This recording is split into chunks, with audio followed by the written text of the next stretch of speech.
Good morning, students. Today we are going to learn about the categories of the species of animal and plants which are categorized by the IUCN. Okay. In previous video we discussed about a specific organization of UNO IUCN.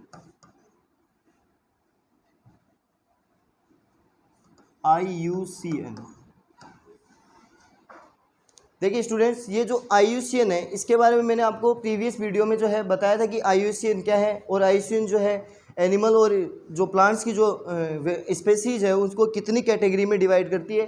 तो ये mainly जो है 6 category में divide करती है। कितनी category में? 6 category में ये डिवाइड करती है। ठीक है, पहली जो कैटेगरी है वो है normal species. Normal species normal species है। दूसरी जो कैटेगरी है वो है एंडेंजर्ड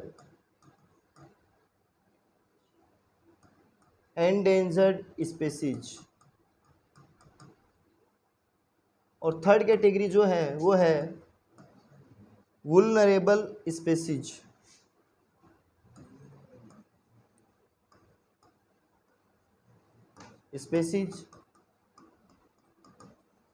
ठीक है, फोर्थ जो कैटेगरी है वो है रेयर स्पेसीज। फिफ्थ जो कैटेगरी है वो है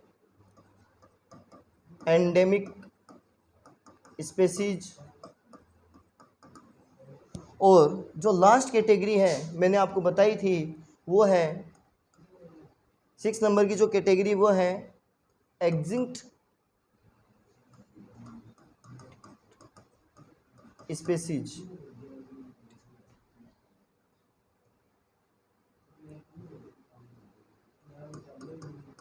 एक्सिंक्ट स्पेसीज। ठीक है, अब देखिए स्टूडेंट, अब इन कैटेगरीज के बारे में हम जो है एक्सटेंडली वे में जो है डिस्कस करेंगे। सबसे पहले हम नॉर्मल स्पेसीज, इसके बाद में जो है एंडेंजर्ड स्पेसीज और वुल्नरेबल स्पेसीज के बारे में डिस्कस करेंगे। 3 कैटेगरीज के जो है इनमें हम बात करेंगे कि ये कैटेगरीज होती क्या है, और इन कैटेगरीज के अंदर एट प्रेजेंट IUCN ने जो है IUCN ने एट प्रेजेंट कौन कौन से एनिमल जो स्पेसीज है और कौन कौन सी जो प्लांट स्पेसीज है उनको जो है कैटेगराइज करके रखा है। आपको मैंने पहले भी बताया था कि IUCN जो है इन सभी एनिमल्स को जो है एक स्पेशल बुक के अंदर जो है रिकॉर्ड करती है जिसका नाम है red data book. Red data book, ठीक है, इस बुक के अंदर वो कैटेगराइज करती है। अब देखिए हम बात करेंगे सबसे पहले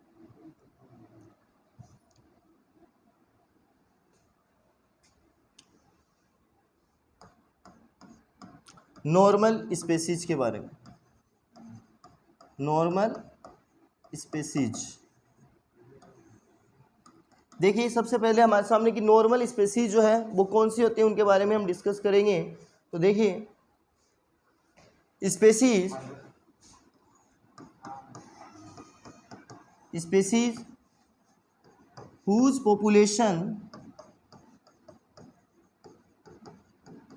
whose population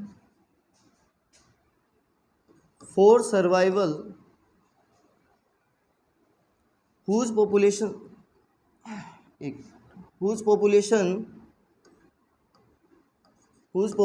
level are considered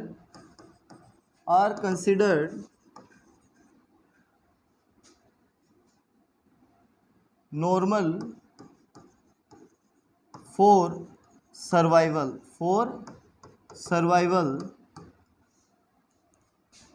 is called या are called normal species।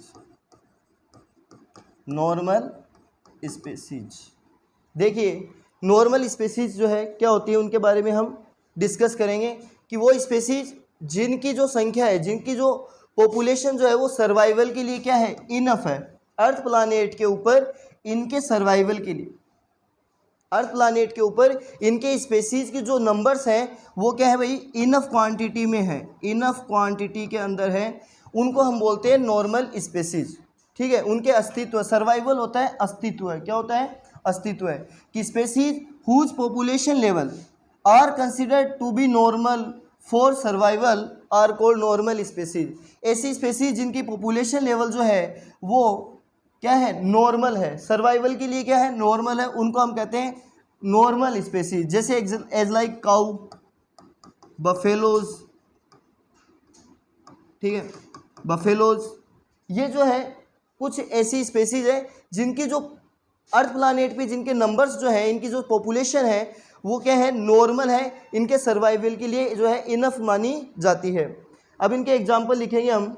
Example में देखिए, फॉर एग्जाम्पल में देखिए,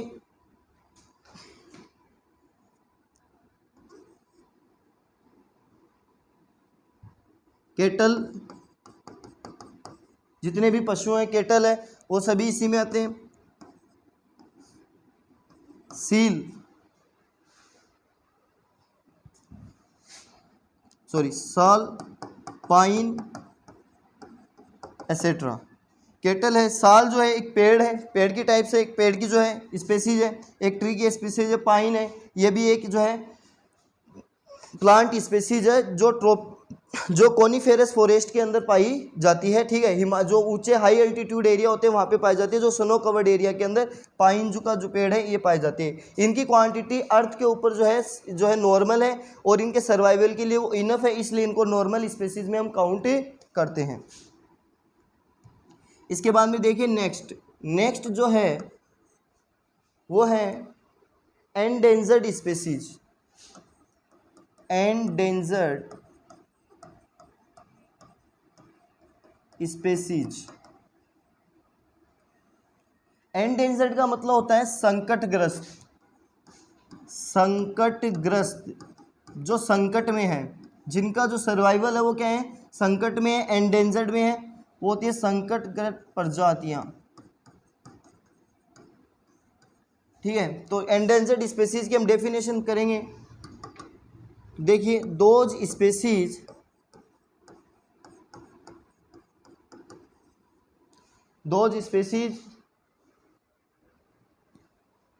which are in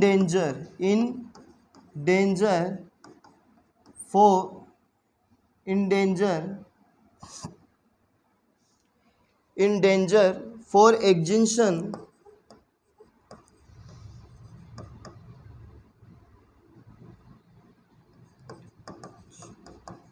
extinction are called endangered species. Endangered species, देखिए ऐसी प्रजातियां, those species which are in danger, ऐसी स्पेसीज जो डेंजर में है, जो खतरे में है, फॉर एग्जिंक्शन, अपने अस्तित्व के लिए जो किसमें भाई खतरे में है या फिर जो है विलुप्त होने वाली है, एग्जिंक्ट होने वाली है, उनको हम कहते हैं एंडेंजर्ड स्पेसीज। आगे देखिए, इसमें negative factors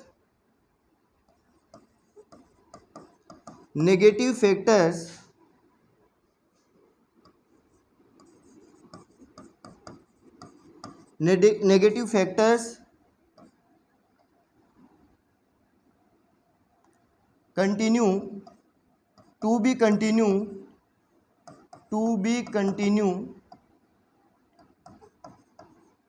then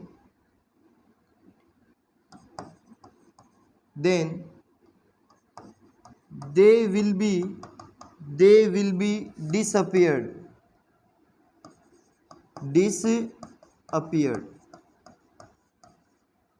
For example, as like environmental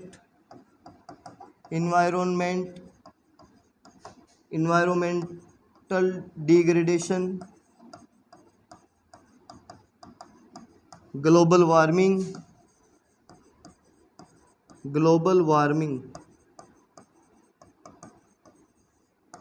etc. देखिए अगर नेगेटिव फैक्टर्स, एंडेंजर्ड स्पेसीज के बारे में हम बात करें, अगर नेगेटिव फैक्टर्स जो हैं वो अगर क्या रहे, टू बी कंटिन्यू, लगातार बने रहें, then they will be disappeared, तो वो क्या हो जाएंगी, पृथ्वी पे से, अर्थ प्लैनेट्स पे से क्या हो जाएंगी, गायब हो जाएंगी। As like environmental degradation, global warming. जैसे अब वो नेगेटिव फैक्टर कौन से हैं, जैसे कि इन्वायरमेंटल डिग्रेडेशन है, ग्लोबल वार्मिंग है। लगातार ऐसे नेगेटिव फैक्टर अगर अर्थ प्लैनेट से जो है लगातार जो है अराइज होते गए, तो इन जो है इन प्रजातियों के ऊपर, इन स्पेसीज के ऊपर जो है एक क्या आ जाएगा, डेंजर आ जाएगा, और ये धीरे धीरे जो है अर्थ प्लैनेट्स के ऊपर से डिसअपियर होने लगेगी। इनको हम बोलते हैं एंडेंजर्ड स्पेसीज। आगे देखिए इनके एग्जाम्पल्स के बारे में हम डिस्कस करते हैं।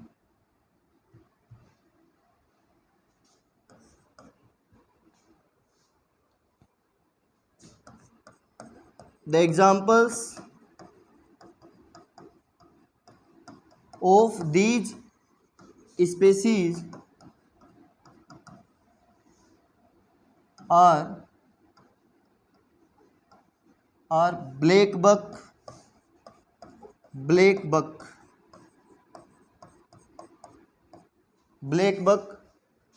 क्रोकोडाइल,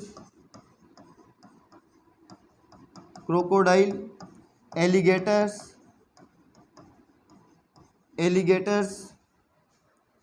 इंडियन वाइल्ड आस,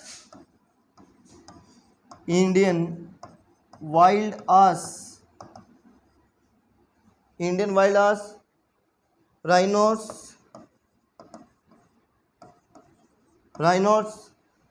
लायन,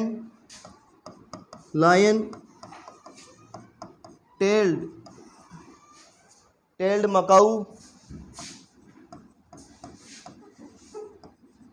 मकाऊ एसेट्रा। अब देखिए ये जो स्पेसीज हैं, जो एंडेंजर्ड स्पेसीज है, ये कौन कौन सी है, कौन कौन सी ऐसे एनिमल और जो है प्लांट्स की जो स्पेसीज है जो अब 8% क्या हो चुकी है, एंडेंजर्ड कैटेगरी में जो है लिस्टेड हो चुकी है, वो कौन कौन सी है। सबसे पहले ब्लैक बक, ये ब्लैक बक होता है, काला जो बतख होता है उसे ब्लैक बक कहते हैं। क्रोकोडाइल, ठीक है, एलिगेटर्स, ठीक है, इंडियन वाइल्ड आस, ठीक है, राइनोस, एक सींग वाला जो गेंडा होता है उसे हम राइनोस बोलते हैं। लाइन शेर है। टेल्ड मकाऊ, और ये जो है टेल्ड मकाऊ जो है ये ट्रॉपिकल एवरग्रीन फॉरेस्ट में पाया जाता है। ये जो है पूंछ वाला बंदर होता है, इसका नाम होता है टेल्ड मकाऊ। पूंछ वाला जो बंदर होता है उसका नाम है मकाऊ, ठीक है, मकाऊ को बंदर बोलते हैं। 8% ये स्पेसीज जो है क्या हो चुकी है, एंडेंजर्ड हो चुकी है। IUCN ने इनको एंडेंजर्ड कैटेगरी में लिस्टेड कर दिया है, ठीक है। नेक्स्ट जो अपनी लास्ट स्पेसीज है उसके बारे में हम डिस्कस कर रहे हैं, वो है वुल्नरेबल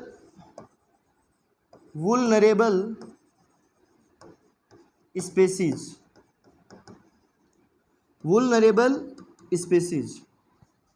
पहले समझिए कि वुल्नरेबल स्पेसीज होती क्या है। वुल्नरेबल स्पेसीज जो है एंडेंजर्ड कैटेगरी, एंडेंजर्ड और नॉर्मल स्पेसीज, ध्यान से सुनना, नॉर्मल स्पेसीज के बीच की पार्ट होता है ये। अगर हमने नॉर्मल स्पेसीज के अगर नेगेटिव फैक्टर का इफेक्ट पड़ा तो ये एंडेंजर्ड कैटेगरी में क्या हो जाएगी, ट्रांसफर। क्या हो जाएगी भाई, ट्रांसफर। जैसे एग्जांपल देखिए, जैसे कि क्लाइमेट चेंज हुआ, जो है ग्लोबल वार्मिंग बढ़ी, इन्वायरमेंटल डिग्रेडेशन हुआ, या फिर इनके नेचुरल हैबिटेशन में जो है किसी प्रकार का कोई चेंज आया, तो इस वजह से जो नॉर्मल स्पेसीज है वो किस में लिस्टेड हो जाएंगी, एंडेंजर्ड कैटेगरी में लिस्टेड हो जाएंगी। और इन्हीं को हम बोलेंगे, थोड़ा सा डिफरेंट होगा, थोड़ा सा अगर नेगेटिव इफेक्ट आया तो ये एंडेंजर्ड में हो जाएंगी। इसको हम बोलेंगे, बीच वाली स्थिति को हम बोलेंगे वुल्नरेबल स्पेसीज। ऐसी स्पेसीज को हम बोलते हैं वुल्नरेबल स्पेसीज। क्या बोलेंगे, वुल्नरेबल स्पेसीज के बारे में डिस्कस करते हैं। अब देखिए इनकी डेफिनेशन क्या होती है। तो वुल्नरेबल स्पेसीज में देखिए, those species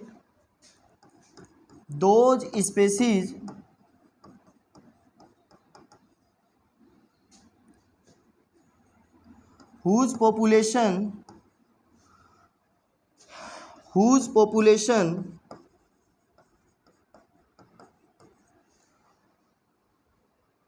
can decline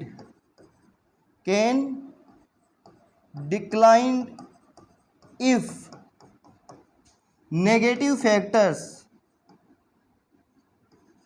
if negative factors to be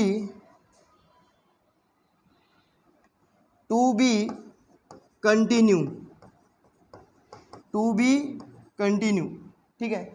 ऐसी स्पेसीज जिनकी पॉपुलेशन जो है क्या हो सकती है, डिक्लाइन हो सकती है, डिक्लाइन नहीं हुई है, डिक्लाइन हो सकती है अगर नेगेटिव फैक्टर्स क्या रहे, टू बी कंटिन्यू, लगातार नेगेटिव जो है फैक्टर्स हैं उनका इफेक्ट बना रहा, तो ये जो है स्पेसीज जो है किस में ट्रांसफर हो जाएगी, नॉर्मल स्पेसीज से निकल कर ये एंडेंजर्ड कैटेगरी में आ जाएगी। और ये जो मध्य वाली स्थिति है, जो इस मिडिल कंडीशन है, इसको हम बोलते हैं वुल्नरेबल species.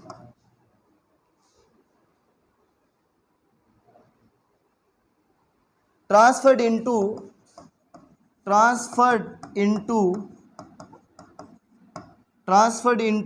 vulnerable, endangered categories,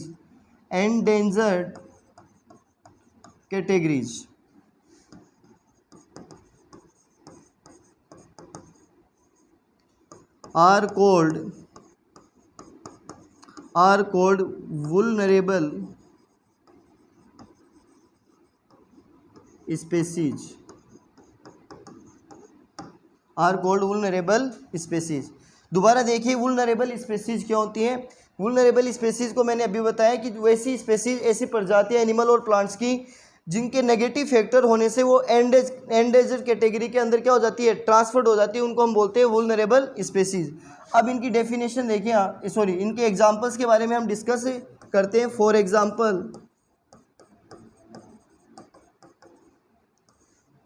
example blue ship,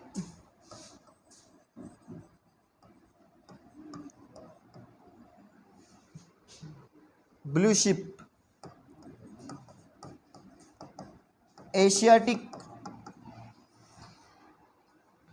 elephant,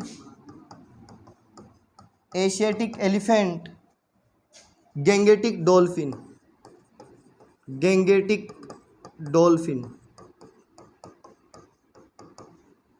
देखिए इसके अंदर इस कैटेगरी में आने वाले जो एनिमल्स की जो स्पेसीज है वो कौन सी, एक तो ब्लू शिप है, एक एशियाटिक एलिफेंट है और गैंगेटिक डॉल्फिन है। एशियाटिक जो एलिफेंट है वो आपको पता है आसाम में पाया जाता है, काजीरंगा जो नेशनल पार्क है उसके अंदर ये रिजर्व किया गया है। गैंगेटिक डॉल्फिन जो है ये गंगा रिवर में पाई जाती है। कौन सी रिवर में, गंगा रिवर में पाई जाती है। डॉल्फिन की एक स्पेसीज होती है, इनको जो है गैंगेटिक डॉल्फिन के नाम से जाना जाता है। इनको जो है कई बार शिशु या सुसु या शिशु के नाम से भी जानते हैं, शिशु भी कहते हैं, जो गंगा नदी के अंदर बैक्टीरिया खत्म करने में काम आती है। लेकिन 8% जो है ये गंगेटिक डॉल्फिन क्या हो चुकी है, डिक्लाइंड हो चुकी है, खत्म हो चुकी है, क्योंकि और ये एंडेंजर्ड कैटेगरी में या वुल्नरेबल कैटेगरी में जो है लिस्टेड हो चुके हैं। नेक्स्ट वीडियो के अंदर हम जो रिमेन कैटेगरीज हैं IUCN के द्वारा की गई उनके बारे में डिस्कस करेंगे। Thank you.